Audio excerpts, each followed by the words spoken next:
자, 수업 시작하겠습니다. 자, 이어서 보겠습니다.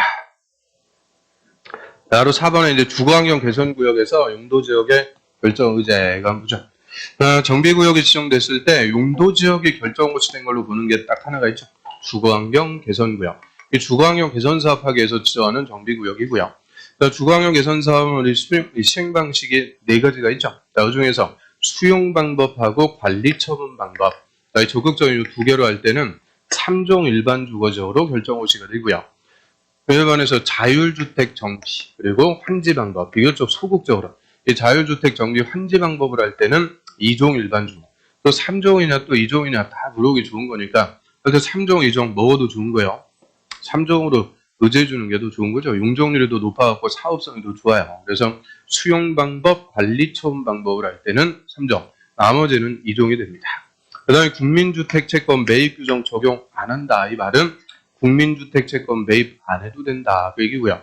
이 국민주택채권은 각종의 면허, 허가, 인가받거나 등기, 등록할 때 의무적으로 사야 되는 채권을 국민주택채권이다라고 하고요. 뭐 대표적으로 건축허가 받을 때, 또 땅 사고, 집 사고 등기하죠. 또 차 사고 등록할 때 이때 의무적으로 사도록 하는 채권이 국민주택채권인데 이거 매입 규정 적용 안 한다. 역시 무슨 사업이에요? 주거환경 개선사업. 이 주거환경 개선사업에 따른 건축허가 받거나 등기할 때는 국민주택채권 매입 의무를 면제시켜줍니다. 안 사도 된다. 이유는 달동네죠. 제일 못 사는 동네. 정책적인 배려입니다. 그래서 이 주거환경 개선사업은 국민주택채권 매입한다. 이러면 또 틀려요.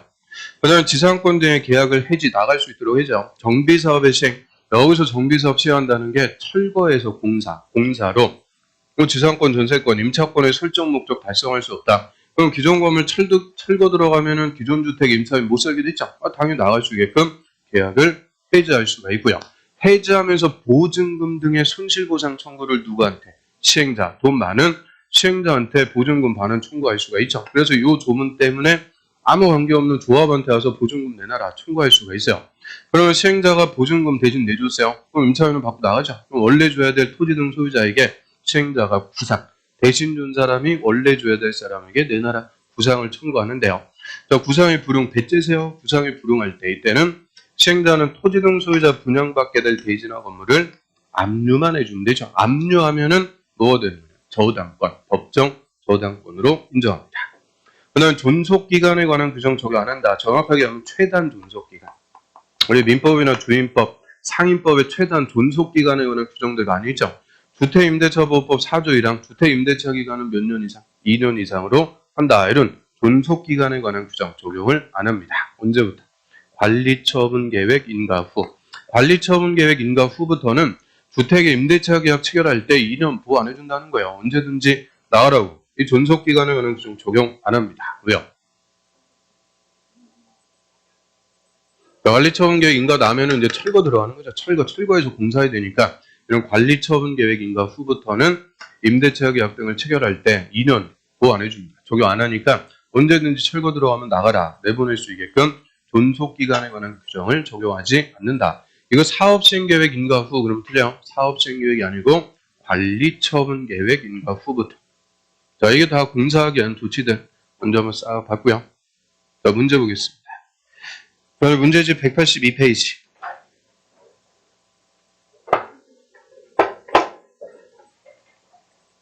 37번 보겠습니다. 사업시행계획 인가에 관해서 틀린 것은 1번 시행자는 정비계획에 따라서 사업시행계획서를 작성. 그리고 정비계획에 맞게 작성했는지 시장군수 등에게 사업시행계획 인가받습니다.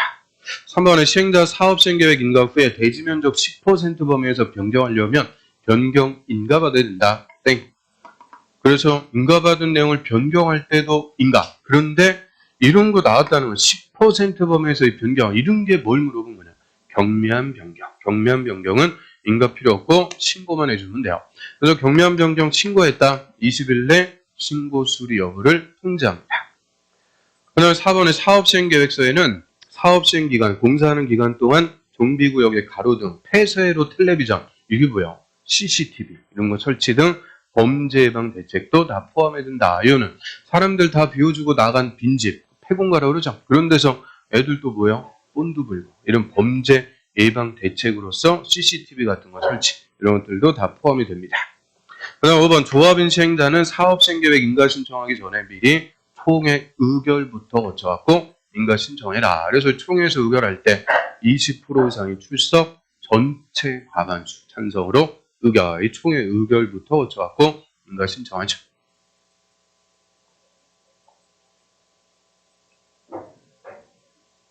그 다음 밑에 38번. 자, 이거 작년 문제입니다. 작년. 재건축 사업 시행자가 작성하는 사업 시행계획서에 포함되어야 될 사항이 아닌 것은, 그 문제에서 재건축이라고 했죠. 그럼 사업 시행계획서의 내용, 공사계획이니까 일단 정비사업은 무슨 공사한다고 그랬어요? 자, 129페이지. 요약지 129페이지에 그 밑에 박스 사업 시행계획서의 내용. 그 2번 정비기반시설 등의 설치. 기반시설부터 설치해주고 쭉 내려서 9번 건물의 높이나 용적률 등 건축에 관한 계획, 건물도 짓고, 그리고 철거해서 공사하는 기간 동안 살 수 있는 대책, 이주대책이라고 그러죠. 3번, 4번, 투민 이주대책, 세입자에 대한 이주대책, 이런 것들 다 포함해갖고 수행자 사업시행계획서를 작성합니다. 자, 그중에서 6번, 임대주택의 건설계획. 자, 요거 가로에 뭐는 제, 재건축은 제, 그거 물은 거예요. 그래서 재건축 사업일 때는 임대주택 건설 안 합니다. 그러니까 임대주택 건설계획도 포함할 이유가 없다. 임대주택 건설 의무가 부과되는 것은 주거환경 개선 사업과 재개발 사업, 재건축은 공익사업이 아니기 때문에 임대주택 건설 의무도 없어요. 그래서 재건축 사업에서는 사업시행계획서에 임대주택 건설 계획은 포함하지 않습니다. 그다음 39번 사업시행계획 인가에 관해서 틀린 것은 1번 시장원수 등은 특별한 사유가 없으면 60일 내 인가 여부 결정해서 통보, 즉 60일 내 인가하고요. 그 인가하기 전에 관계 서류를 14일 이상 일반에게 공람시켜갖고 의견됐습니다. 그 의견 청취하기위해서 공람시킨다. 다 몇째? 14일 이상. 그다음 3번 시장원수 등은 정비구역에서 200m 이내에 교육시설, 교육소를 쉽게 얘기하면 학교가 있으면 해당 지자체 교육감 등하고 협의부터 해줘야 돼요. 사업시행계획 인가 전에 협의부터 해줘라. 이유는 그 철거해서 공사 들어가면은 뚝딱뚝딱 시끄럽죠. 애들 교육환경 다 침해할 수가 있으니까 교육환경 보호에 관해서 교육감 등하고 협의하도록 하고요. 그래서 200m, 맨날 300m로 바꿔주니까 200, 학교 두 글자. 그래서 200 정리하면 되죠. 그럼 4번은 시장원수 등은 재개발 사업 시행자가 토지 등 소유자인 지정개발자라면 사업비의 100분의 30의 금액을 예치하게 할 수 있다. 자, 재개발 사업에서만 공사비 20%까지 미리 내라 예치시킬 수가 있습니다. 30%가 아니고 20%까지. 그래서 이 재개발만 상가나 공장 미분양, 분양이 안 돼서 공사대금 확보가 안 되죠. 공사비 확보가 안 돼갖고 공사가 중단, 그걸 방지하기 위해서 20%까지 예치하게 할 수가 있고요. 청산금득이 완료가 되면 예치금은 다시 돌려줍니다.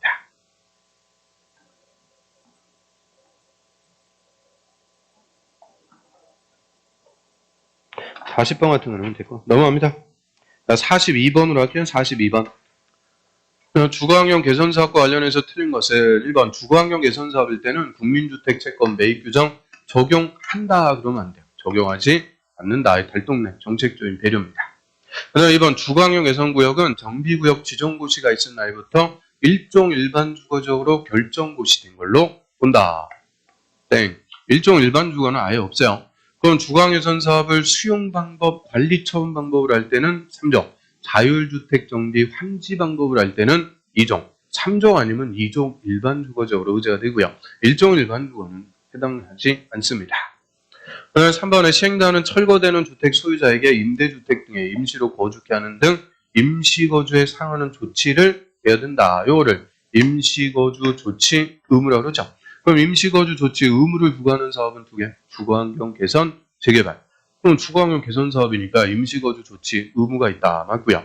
그럼 4번에 시행자 임시거주시설, 임대주택 설치를 위해서 국가의 건물, 이런 거를 국공유지라고 그러죠. 국공유지를 일시 사용하고자 신청한 경우 국가는 건물에 대해서 제3자하고 이미 매매 계약을 체결했다면 이를 거절할 수 있다. 그럼 정당한 사유가 없으면 국가는 지자체 거절할 수가 없는데 이미 매매했다, 팔아버린 거죠. 한 발 늦은 경우 이런 때는 거절할 수가 있고요. 그다음 5번에 시행자는 공사가 다 끝나면 30일 내 임시수용설 철거해서 다시 토지나 건물을 원상 복구시켜줘야 돼요. 이 남의 땅이나 건물 강제적으로 쓴 거니까 공사가 다 끝나면 30일 내 철거해서 원상 복구시켜줘라. 자, 여기 131페이지 요약집. 그 사업 시행을 위한 조치에서 가로 1번, 그 동그라미 1번, 2번, 3번 동그라미 3번 밑에 박스 밑에 보면 그 30일 내 철거해서 원상 복구 의무입니다.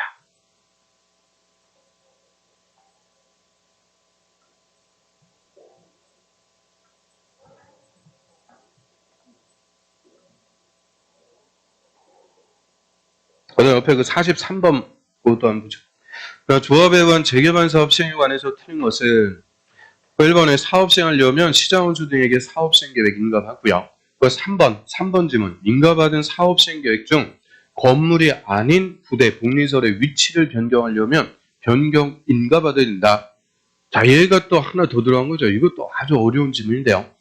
그 부대 복리설의 위치를 변경한다. 이거는 경면 변경이 아닙니다. 그래서 원칙대로 변경 인가를 받아야 돼요. 자, 130페이지. 요약지 130 맨 위에 사업 시행 계획 인가. 박스에 보면은 그 경미한사항의 변경은 신고만 해주면 돼요. 그 경미한사항의 변경. 1번 사업비 10% 범위에서, 또 3번 대지면적 10% 범위에서의 변경 등 그 3개만 있는 거 아니죠? 왜 대통령령 보면 한 10개 있어요. 쫙 나옵니다. 그런데 그 3개만 딱 써놨는데 그 중에서 그 2번 물어본 거죠. 2번 건물이 아닌 부대 복리설의 설치 규모를 확대할 때, 그럼 부대설 복리설을 많이 설치해 주는 거는 좋은 거예요, 나쁜 거예요? 좋은 거니까 확대하는 게 경미한 변경이다. 그인데 가로 위치가 변경되는 경우는 그거 물은 거죠. 그래서 부대설이나 복리설의 위치를 변경하는 것은 경미한 게 아니다. 그거는 원칙대로 변경 인가 받아야 됩니다. 그 다음에 4번 사업 시행으로 철거되는 주택의 소유자나 세입자를 위해서 시행자 지자체 건물을 임시거주시설로 사용한다.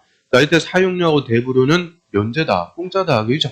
그럼 재개발 사업 시행자도 임시거주 조치 의무가 있고요. 국공유지를 강제적으로 사용할 수 있죠. 이때 사용료 대부로는 면제, 공짜로 사용할 수 있는 특권까지 줍니다.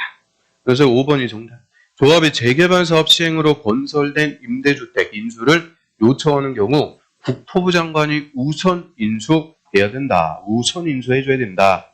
자, 얘가 작년에도 정답. 근래 2번이나 그냥 기출문제요. 기출 정답 질문이니까 그거 좀 신경 써고 보셔야 돼요.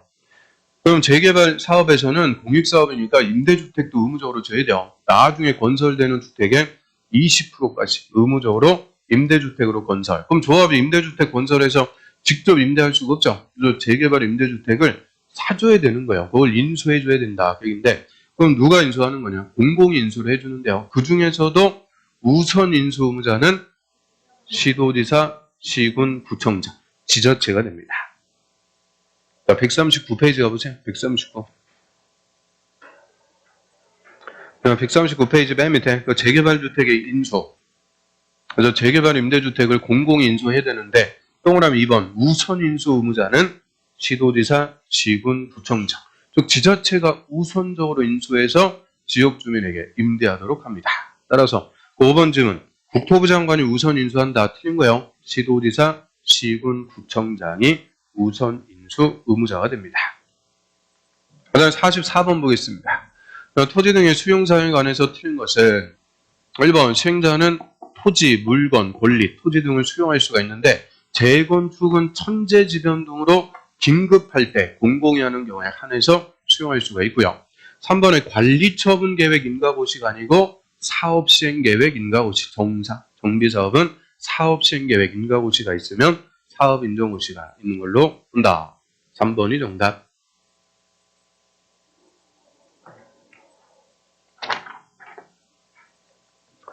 그래서 45번 재건축 사업의 매도 청구, 토지 분할 청구에 관해서 틀린 것은 일단 매도 청구는 무슨 사업? 재건축. 그래서 재건축 사업 시행자는 사업 시행 계획 인가고시가 있으면 30일 내 조합 설립에 동의하지 않은 자, 이 조합은 아닌 자에게 마지막으로 동의할 거냐 말 거냐 서면으로 해답을 촉구. 그러면 촉구를 받은 토지 등 소유자는 2개월 내 대답해줘야 돼요.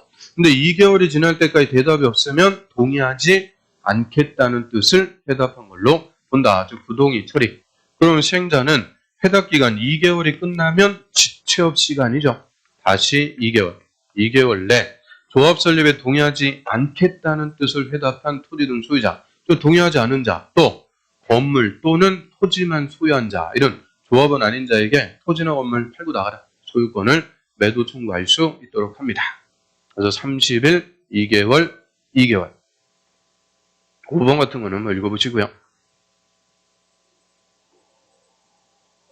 46번의 용의권자의 보호조치에 관해서 틀린 것은 정비사업 시행 철거에서 공사로 임대차 설정 목적을 달성할 수가 없으면 당사자는 계약을 해지할 수가 있고요. 해지하면서 가지는 보증금 등의 반환 청구권을 시행자에게, 시행자 보증금 대신 내주면 원래 줘야 될 토지 등 소유자에게 구상할 수 있다. 구상이 안 되면 압류, 압류하면은 저당권. 이거 다 좋고요. 근데 5번. 사업 시행 계획 인가받으면 지상권, 전세권, 임대차 계약의 계약 기간에 관해서 민법, 주민법, 상인법의 규정, 이 최단 존속 기간에 관한 규정을 적용하지 않는다. 그럼 존속 기간에 관한 규정 적용 안 한다. 사업 시행 계획 인가가 아니고 관리 처분 계획 인가. 관리 처분 인가 나야 이제 기존의 건물 철거 들어가니까 관리 처분 인가 후부터는 임대차 계약 등을 체결할 때 주민법 이런 거 적용 안 해서 언제든지 철거 들어가면 나가라. 내보낼 수 있도록 하죠.